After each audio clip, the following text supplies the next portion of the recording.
All right, heading into week 13 of the fantasy football season, I am given the impossible task of trying to tell you who to start and who to sit at the tight end position. Do me a favor before we start, drop a like, subscribe, and comment down below your most difficult start-sit decision heading into week 13. The Cardinals and the Panthers are on bye, just so you know. All right, my first start of the week.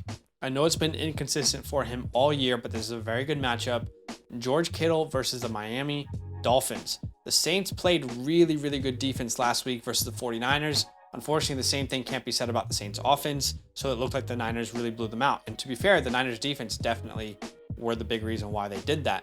George Kittle, 2 weeks ago versus the Cardinals, the best matchup in fantasy. He put up 24 fantasy points. Last week versus the Saints, only put up 5. We have kind of seen that each and every week.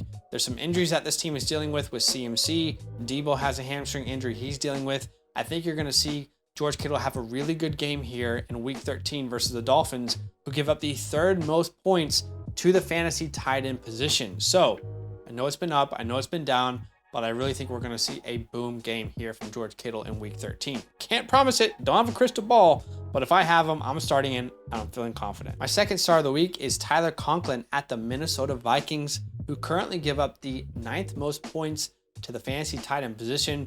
Could you call this a revenge game? I don't know. Conklin was on the Vikings last year and he had a pretty good season, top 12 season with Kirk Cousins. They didn't decide to re-sign him. He went to New York and it's been very up and down. If you look at weeks 1 to 4, he's the tight end 9, and that was with Joe Flacco. Now you have Mike White under center, so this offense is completely different. They are much more willing to throw the ball, and Conklin could become his over-the-middle safety valve, if you will. It's a good matchup. I think the Jets are going to have to be more aggressive on offense than they were last week versus the Bears, so I like Conklin as a streaming option this week. He was actually one of my waiver wire pickups, so there could be some consistency as there's some really good matchups coming up. My third star of the week is Gerald Everett at the Las Vegas Raiders. Las Vegas currently gives up the 7th most points to the fantasy tight end position. Last week was kind of a disappointment for Everett. He only had 4 catches on 4 targets, 18 yards, was still involved though, and had the 2-point conversion. So I would say that maybe saved your week, but at the same time, that was still only 2 points. But this is the tight end position, guys. It's up, it's down. All you can do is look at good matchups and think about what the game script could look like. Josh Jacobs is firing on all cylinders. Derek Carr is up and down, but there's still Devontae Adams on that team. So this could be a potential shootout with 2 defenses who have been massive letdowns all year. Las Vegas, like I said, giving up the 7th most points to the position. I'll take the shot on Gerald Everett in this offense this week versus the Raiders. My fourth start of the week, and funnily enough, I picked this guy up out of desperation and I started him because he was on a hot streak and he gave me an absolute goose egg. That is Juwan Johnson. That's my own damn fault for starting Juwan Johnson versus the San Francisco 49ers. I mean, I should have known that going into the week. This week, he has a much better matchup versus the Tampa Bay Bucks, who currently give up the 5th most points to fantasy tight ends. So I really do like this matchup. And last time he played them, he had 7 targets. He caught 4 of them for 40 yards, an 8-point performance.